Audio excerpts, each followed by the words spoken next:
ও, সকাল হয়ে যাচ্ছে, দেখা যাচ্ছে না। উঠে পড়ি এবার। উফ, শীতের দিনও তো, শীতও করতেছে।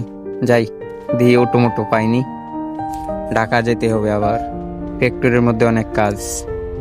ওই যে একটা অটো দেখা যাচ্ছে, আর রিক্সা দেখা যাচ্ছে। এই মামা যাবে নি? এই মামা, হ্যালো। আরে মামা, কই যাবেন? উঠেন। আচ্ছা মামা, ভাড়া কত? আরে মামা, এমনিতে ভাড়া 50 টাকা, আপনার জন্য 40 টাকা। উঠেন মামা। আচ্ছা ঠিক আছে মামা, চলো।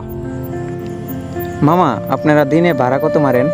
আরে মামা, দিনে ভাড়া মারি 400-500 টাকা হয়, এতেই খুব ভালো ইনকাম। 400-500 টাকায় আপনার দিন চলে? হ্যাঁ, আলহামদুলিল্লাহ। বউ বাচ্চা আছে না? আছে, তোমার মামি আছে। ও, মামি। আচ্ছা, আপনার বিয়ে করছেন কবে? বিয়ে করছে 4-5 বছর হয়েছে মামা।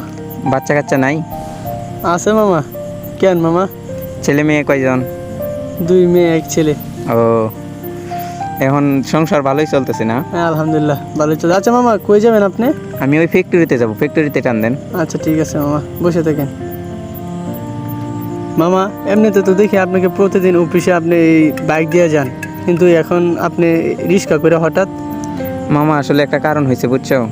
আমার বাইক আছে ঠিক আছে, কিন্তু তেলের যে সংকট মামা।